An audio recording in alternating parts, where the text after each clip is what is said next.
आप यह कैसे जानते हैं कि दुनिया का अस्तित्व है या नहीं और जागरूकता क्या है?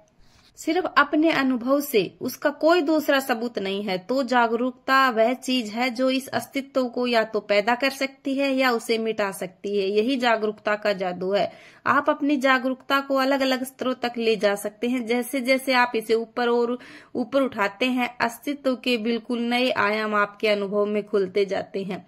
ऐसी दुनिया जिनके बारे में किसी ने अपने सपने में भी नहीं सोचा होगा, आपके लिए एक जीती जागती वास्तविकता बन जाती है।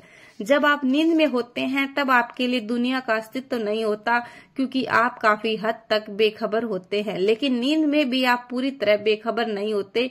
सोए हुए इंसान और मरे हुए इंसान के बीच जागरूकता का अंतर होता है। इसी तरह से जगे हुए व्यक्ति और प्रबुद्ध या आत्मज्ञानी व्यक्ति के बीच भी एक फर्क होता है। प्रबुद्ध आदमी भी सोता है, लेकिन उसने इतनी जागरूकता हासिल कर ली होती है कि उसका कुछ हिस्सा नहीं सोता, इंद्रियां बंद नहीं हो जाती है। थोड़ा शरीर आराम कर रहा होता है, लेकिन बाकी सब कुछ चलता रहता है। ऐसा इसलिए होता है क्योंकि जागरूकता एक दूसरे स्तर तक पहुंच जाती है। जागरूकता सबको अपने साथ शामिल करने की प्रक्रिया है।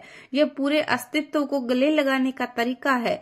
आप इसे कर नहीं सकते, लेकिन आप सही माहौल बना सकते हैं ताकि ये घटित हो। जागरूक होने की कोशिश मत कीजिए, यह कारगर नहीं होगा। अगर आप अपने शरीर, मन और ऊर्जा को सही ढंग से तालमेल में रखते हैं तो जागरूकता अपने आप खिलेगी।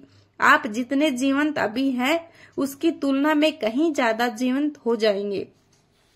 जब आप निरंतर अपनी जागरूकता के संपर्क में रहते हैं, तब आपकी पहुंच भौतिक के सूक्ष्मतम आयाम आकाश तक हो जाती है। जैसा कि हमने पहले देखा था कि ब्रह्मांड बस 5 तत्वों का खेल है: जल, अग्नि, धरती, वायु और आकाश। सृष्टि बस इन 5 का खेल है। हर व्यक्ति के आसपास इन 5वें तत्व का थोड़ा आयाम होता है, जबकि दूसरे तत्व शरीर के अंदर होते हैं। इस आकाशीय तत्व का आवरण शरीर को चारों ओर से घेरे रहता है, आमतौर पर 18 से 21 इंच की दूरी तक है। यह तत्व भी भौतिक ही है, अतः इसमें भी जानकारी होती है। आपके जीवन में जो भी चीज तीव्रता और गहनता के साथ स्तर पर होती है, वह आपके चारों ओर मौजूद इस आकाशीय क्षेत्र में लिख जाती है। जब आप अपनी जागरूकता का सचेतन स्तर प्राप्त कर लेते हैं, तो आपकी पहुंच आपके शरीर के चारों ओर मौजूद आकाशीय आयाम तक और साथ ही धरती, सौरमंडल और पूरे ब्रह्मांड के आकाशीय आयाम तक हो जाती है। भारत और दुनिया के कुछ अन्य हिस्सों में प्राचीन लोगों ने बिना किसी आधुनिक तकनीकी के असाधारण मात्रा में ब्रह्मांड के बारे में ज्ञान इकट्ठा किया।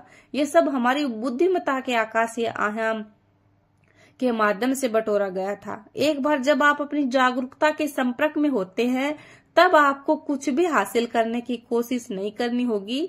आपको कोई इच्छा करने का सपना देखने की जरूरत नहीं होगी, क्योंकि आपके साथ जो सबसे अच्छी चीजें हो सकती है वह स्वयं हो जाएगी। योग की भाषा में कहा जाता है कि जब आप इस आयाम तक पहुंचना सीख लेते हैं, तो समझिए आपने चैतन्य या ईश्वर को दास बना लिया है।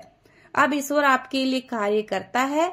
इसका ठीक ठीक मतलब क्या है? इसका मतलब है, एक बार जब आप स्वयं को अपनी आनुवंशिक और कार्मिक जानकारी की व्यवस्था से दूर कर लेते हैं, तब जीवन बोझ रहित, लचीला और अविश्वसनीय रूप से सहज हो जाता है। यह आयाम पहचान से परे, निष्कर्ष से परे, कर्म से परे और हर तरह के विभाजन से परे है। यह अस्तित्व की ही बुद्धिमत्ता है, जिसमें जीवन बिल्कुल सटीकता और सहजता से ठीक वैसे ही घटित होता है जैसे इसे घटित होना चाहिए। तो हम सब लोगों को जागरूकता पर ध्यान देना चाहिए और अपने सूक्ष्म से सूक्ष्म चीज का भी अनुभव होना शुरू हो जाता है। तो इस वीडियो में आपको ये जानकारी कैसी लगी, और मुझे मेरी रिक्वेस्ट है कि आप भी इन चीजों पर ध्यान दीजिए ताकि आपके जीवन के जो कार्य है अपने आप बनने लगे और ये जीवन आपको अच्छा लगने लगे। ये बहुत ही आसान सी चीजें होती है और इनको अपनाकर हम अपनी लाइफ में और अच्छा कर सकते हैं, बल्कि हम अपनी सोल का पर्पज भी पहचान पाते हैं और अपने आप को आगे बढ़ा सकते हैं। ये वीडियो आपको कैसी लगी जरूर बताना।